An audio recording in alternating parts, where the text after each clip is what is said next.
Endi ahırlık liksiyemizin mavzusunda hürmetlik vatandaşım. Angliya matbuatı Prezident Trump TPP'den çekinip çıkıp Cüngü'nü yol içmedi mavzulu haber 11. ayının 22. günü Van Vitor biti ilan kılın. Haber mundaq başlan. Prezident Trump 22. günü vazifeye oturgan birinci günü TPP'den çekinip çıkıdığanlıqın jakarıldı. 22. günü. Vazifeye oturgan birinci günü, Aksaray'a kirgen birinci gün TPP'den çekinip çıkıdığanlıqın jakarıldı. Reuters agentliği mundaq görsetdi. Bu ämdi Cüngü'nün soda sahasında yetakçilik ornunu egallişiga yol açıp berdi. Reuters yana mundaq görsetdi.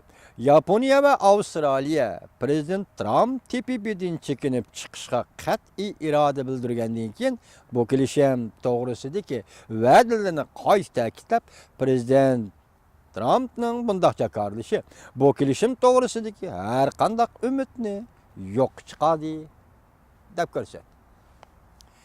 Yaponiyaning bir nafar yuqori darajalik amaldori mundaq ko'rsatdi. TPP kelishimiga qatnashgan davlatlar Amerika qatnashmagan ahvol ostidami TPP qurilishini davomlashtirdi.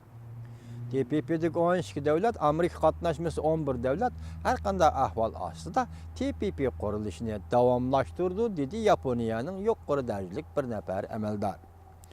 Kelishimning mazmunlarini oz-to'la o'zgartirishimiz mumkin. Yangi a'zo davlatlarni qabul qilishimiz mumkin. Reuters agentligi Avstraliya Savdo ministri Stevenning so'zlaridan naql keltirib, Cüngü yoki Indoneziya TPP kelishimiga kirishni xohlamdi yo'q. Cüngü yoki Indoneziya TPP savdo kelishimiga kirishni xohlamdi yo'q. BBC Cüngü ishlari tahriri Carrie Grace xabar qilib mundaq ko'rsatdi. Amerikaning TPP'den chekinib chiqishi Cüngü uchun bir xo'sh xabar. Albatta shunday bo'ladi deya. Shundaymi? Amerika uchun bir xo'sh xabar. Cüngü uchun bir xo'sh xabar. Va BBC shunday xabar qildi. TPP'ni biz boshdan og'ir so'zlab kelyapmiz. Hozir Xitoy nima dedi? Prezident Obama hukumati bizni Osiyada Tinch okean rayonida qorshab oldi dedi. Shundaqla Xitoy hukumati nima dedi? Ya'ni Xitoyning torbettir dedi. Prezident Obama TPP orqali Cüngü'ni iqtisod chambiriga ostida qorshab olmoqchi dedi.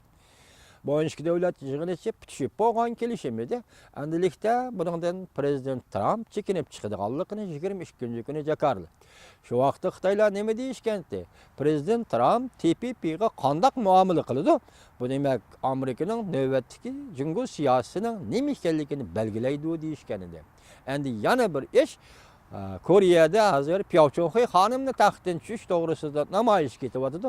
Uning taqdiri qanday bo'ladi bu ikkinchi gap.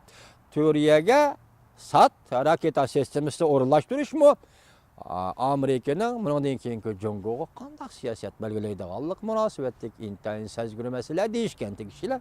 Hozir birinchi bo'lib 22 kuni Prezident Trump Aksaray'a kirgandan keyin yoki birinchi kunida TPP'den chekinib chiqadiganligini jakardi. Bu siyosatdagi bir yuznunish bo'lishi kerak vatandosh.